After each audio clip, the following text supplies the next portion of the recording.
Why Japanese people eat fermented foods every day. The ancient habit modern science is rediscovering. Why do Japanese people eat fermented foods almost every day? Too many people around the world. Fermented food sounds strange. Food that has been aged. Food changed by bacteria, yeast, and microorganisms. Food that was not eaten immediately, but left to transform over time. At first, this may sound unpleasant. Why would anyone choose food that has been changed by invisible organisms? And yet, some of Japan's most important foods are fermented. Miso, soy sauce, natto, pickles, seki-takum, mirin. Even many flavors hidden inside Japanese cooking come from fermentation. For centuries, Japanese people have eaten these foods not as a special health trend, but as part of ordinary life. A bowl of miso soup in the morning, soy sauce with lunch, pickles beside rice, natto at breakfast, fermented seasonings used quietly in dinner. Fermentation is not a small detail in Japanese food, it is one of its foundations. Today, modern science is becoming more interested in gut health, probiotics, microbiomes, and the relationship between food and well-being. But long before these words became popular, Japan had already built a food culture around slow transformation. So maybe the question is not simply, are fermented foods healthy? Maybe the deeper question is, why did Japanese culture trust time so deeply? And what can fermented foods teach us about health, patience, and living well? Chapter 1. Fermentation is transformation. Fermentation is one of the oldest food processes in human history, before refrigerators, before modern preservatives, before supermarkets. People needed ways to keep food edible for longer. Fermentation helped solve that problem. But something surprising happened. Food did not only last longer, it often became richer, deeper, more flavorful, more complex. Soybeans became miso. Soybeans and wheat became soy sauce. Rice became sake. Vegetables became pickles. Fermentation changed ordinary ingredients into something with depth. This is why fermentation feels almost magical. But it is not magic. It is time, nature, microorganisms, temperature, moisture, human care, and patience. In Japanese culture, this process became deeply respected, because fermentation teaches a quiet truth: not everything improves through force. Some things improve when they are given the right environment. And enough time. That idea appears again and again in Japanese life. In craftsmanship, in cooking, in gardening, in personal growth, a thing becomes better not by being rushed, but by being cared for. Chapter 2. Japan's fermented table. If you look closely at a traditional Japanese meal, you may notice something surprising. Fermented foods are everywhere. They are not always obvious. They do not always stand in the center, but they quietly support the entire meal. Miso soup begins with miso soy sauce, seasons many dishes. Pickles add contrast beside rice. Natto appears at breakfast. Vinegar appears in sushi, rice, and salads. Mirin and sake add depth to sauces and simmered dishes. Even when people do not think, I am eating fermented food, they often are. This is one reason Japanese cuisine feels so layered. The flavor is not built only from salt, sugar, or oil. It is built from aged ingredients, from umami, from depth, from time. A simple meal of rice, miso soup, grilled fish, and pickles may look modest, but inside that meal is centuries of wisdom. Rice gives energy, miso gives warmth and depth. Pickles give sharpness. Soy sauce adds savory balance. The meal does not need to be large to feel satisfying. It feels complete because the flavors are balanced. Fermentation gives Japanese food a quiet richness. Not loud, not heavy, but deep. Chapter 3. Fermentation was born from necessity. Today, people may think of fermented foods as healthy or fashionable, but originally, fermentation was practical. Japan has hot, humid summers. Food can spoil quickly. Before modern refrigeration, preserving food was essential. Salt, rice, koji, drying, pickling, fermentation helped people survive. Vegetables could be preserved. Soybeans could become miso. Fish could be salted and aged. rice could become But over time, preservation became culture.com. People discovered that fermented foods did more than prevent waste. They created new flavors. They made simple ingredients more useful. They gave meals variety even when ingredients were limited. This is important. Japanese food culture did not grow from luxury alone. It grew from making the most of what was available. This connects to the Japanese idea of motenai. Do not waste what has value. Fermentation is one of the most beautiful expressions of motenai. Instead of throwing food away, transform it. Instead of letting time destroy something, let time deepen it. That is a powerful lesson, not only for food, but for life. Chapter 4, Koji. The hidden heart of Japanese fermentation. One of the most important words in Japanese fermentation is koji. Koji is rice, barley, or soybeans, cultivated with a special mold. To many people, the word mold sounds negative, but koji is one of the hidden foundations of Japanese cuisine. Without koji, there would be no miso, no soy sauce, no sake, no mirin, no rice vinegar. In the same way, koji helps break down starches and proteins. It creates sweetness, umami, aroma, depth. It unlocks flavor from simple ingredients. In a way, koji is like a quiet worker behind the scenes. Most people do not see it, but it changes everything. This is very Japanese. Many important things are not always visible. The foundation of a building. The preparation before a tea ceremony. The careful training before a craft looks effortless. The quiet effort behind a simple bowl of soup. Koji reminds us that what is invisible can still be essential. The most important forces in life are often not the loudest. Chapter 5, Umami and the depth of flavor. Japanese fermented foods are closely connected to umami. Umami is often described as savory depth. It is not simply salty. It is not sweet. It is not sour.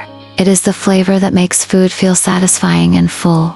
Miso has umami, soy sauce has umami, natto has umami. Fermented fish and aged ingredients can carry powerful umami. Dashi, when combined with fermented seasonings, becomes even deeper. This is one reason Japanese meals can feel satisfying without being extremely heavy. They do not always need large amounts of fat or sugar. Fermented ingredients create depth. A small amount of soy sauce can change an entire dish. A spoonful of miso can transform hot water and vegetables into soup. A few pickles can brighten a bowl of rice. This teaches a bigger lesson: more is not always better. Sometimes a small amount of depth is more powerful than a large amount of intensity. Japanese food often chooses harmony over shock, balance over excess, depth over loudness. Fermentation makes that possible. Chapter 6, Gut Health and Modern Interest. Today, many people talk about gut health, the microbiome, probiotics, digestion, inflammation, the connection between the gut and the brain. Fermented foods have become popular around the world because of this growing interest. Yogurt, kimchi, kefir, kombucha,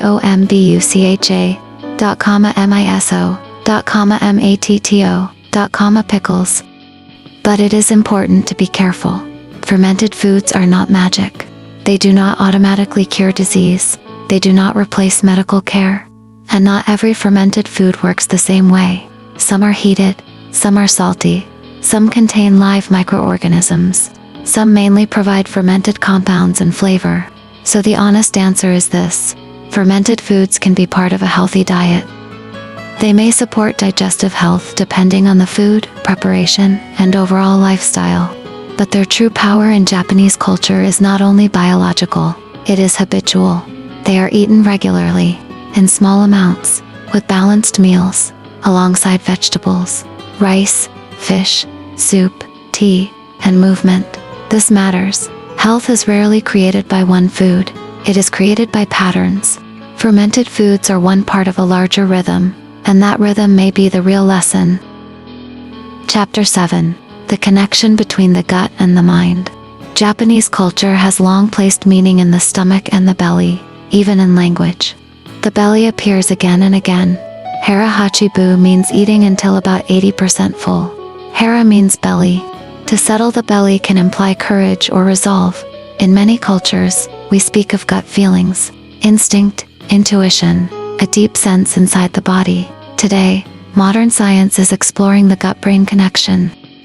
Researchers are interested in how digestion, gut bacteria, and the nervous system may influence mood, stress, and well-being. This does not mean fermented foods instantly create happiness. That would be too simple. But it does remind us that the body and mind are not separate.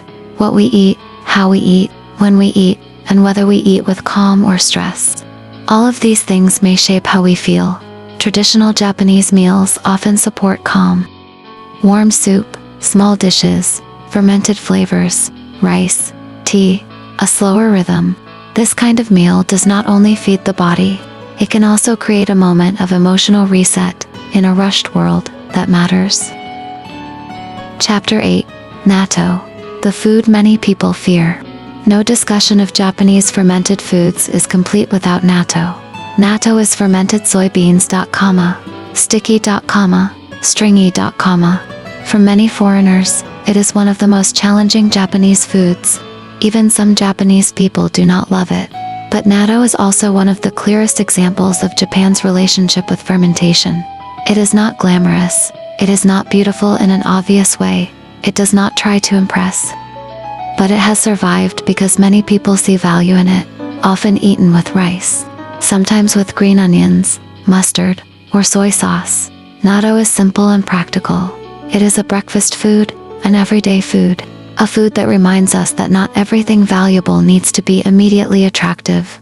Modern food culture often focuses on appearance, perfect photos, bright colors, beautiful plating, but natto teaches a different lesson. Some things are acquired tastes. Some things require patience. Some things reveal their value only after we stop judging them too quickly. That is a very Japanese lesson. Chapter 9. Pickles and the Beauty of Contrast. Japanese pickles, or tsukemono, are another important fermented or preserved food. They are often served in small amounts. Beside rice, beside tea, beside a meal. They are not meant to dominate the plate. They create contrast. A little sourness, a little saltiness, a crisp texture, a refreshing break. This is one of the secrets of Japanese meals. They are built through contrast. Warm rice, cool pickles, soft tofu, crisp vegetables, savory miso soup, clean tea. The meal becomes satisfying because every element has a role.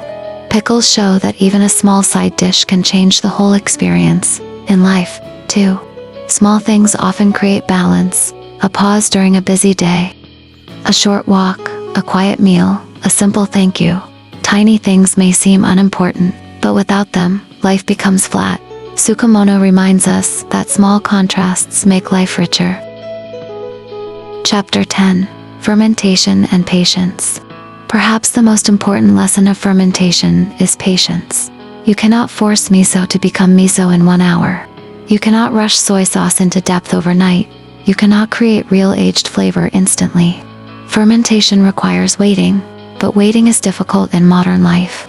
Today, we want everything quickly: fast food, fast results, fast success, fast messages, fast entertainment, fast answers. But fermentation belongs to another rhythm, a slower rhythm, one that says, prepare carefully, create the right environment, then wait. This idea is deeply connected to Japanese craftsmanship. A craftsman cannot become skilled overnight. A garden cannot become beautiful in 1 day. A relationship cannot become deep without time. A healthy life cannot be built from one perfect meal. Fermentation reminds us that some of the best things in life are not produced by speed. They are produced by time. Chapter 11. Fermented Foods and Everyday Discipline. One reason fermented foods work so well in Japanese food culture is that they are not treated as a short-term challenge. They are not a 30-day diet. They are not a New Year's resolution. They are daily habits. A little miso, a little soy sauce, a little pickle, a little natto, a little vinegar. This is similar to many Japanese ideas about health. Small actions repeated consistently. Not dramatic. Not extreme, but steady. This is the same spirit as Kasen. Continuous improvement, a little better today than yesterday. A meal does not need to be perfect. but it can be balanced. A routine does not need to be impressive, but it can be consistent. A life does not need to change overnight, but it can slowly improve. Fermented foods fit this mindset perfectly. They are small, ordinary, repeated, and over time, ordinary things become powerful.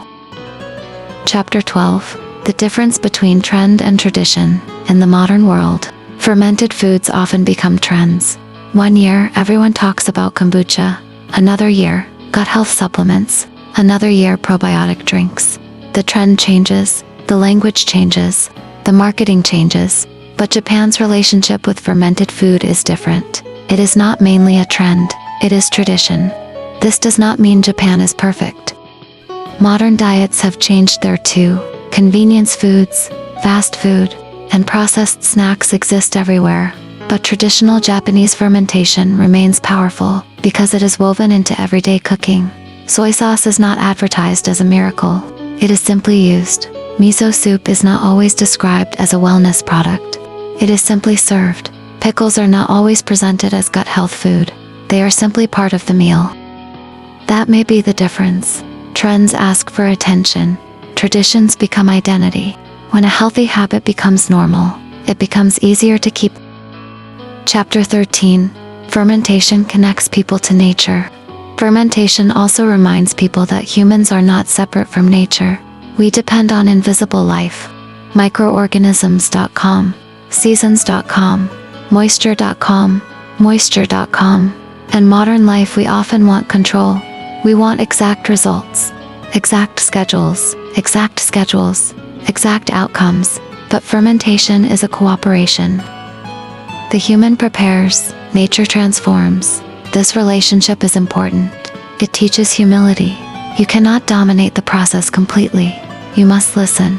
Adjust, observe, wait. This is similar to many Japanese traditions. Rice farming depends on weather. Gardens depend on seasons. Woodworking depends on the grain of the wood. Tea depends on water, temperature, and timing. Fermentation belongs to this same worldview. Human beings are not masters standing outside nature. We are participants inside it. That may be one of the deepest lessons hidden in Japanese fermented food. Chapter 14. Fermented foods around the world. It is also important to remember that fermentation is not only Japanese. Many cultures have their own fermented foods. Korean, kimchi, German sauerkraut, yogurt from many regions, cheese, kefir, sourdough bread, fish sauce, vinegar, wine, beer, fermentation is one of humanity's shared traditions. This makes the Japanese example even more meaningful. It is not saying Japan invented fermentation. It is saying Japan preserved a special relationship with it. A relationship built on daily use, balance, seasonality, and respect for slow change. When people around the world become interested in fermentation again, they are not discovering something new. They are remembering something ancient. Something humans knew before modern life made food fast, convenient, and disconnected. Fermented foods remind us that food has always been more than fuel. It is culture, memory, survival, and wisdom. Ending. The ancient habit we forgot. So why do Japanese people eat fermented foods every day? Maybe because fermented foods are useful. They preserve ingredients, create deep flavor, support balanced meals, and may contribute to a healthy lifestyle. But maybe the deeper reason is this. Fermented foods fit the Japanese way of thinking. They respect time. They avoid waste. They create harmony. They turn simple ingredients into something meaningful. They remind us that invisible things can shape visible life. A bowl of miso soup, a spoonful of natto, a small dish of pickles, a drop of soy sauce. These things may seem ordinary, but ordinary things repeated every day can become extraordinary. Perhaps the greatest lesson of fermented foods is not that they are magical. It is that life itself needs the same conditions as fermentation. agoodenvironment.com, patience.com, care.com, and time. In a world that constantly tells us to hurry, Japanese fermented foods quietly remind us the best things in life cannot be rushed. Thank you for watching. If this video resonated with you, consider subscribing for more timeless Japanese wisdom, philosophies, and life lessons for modern life.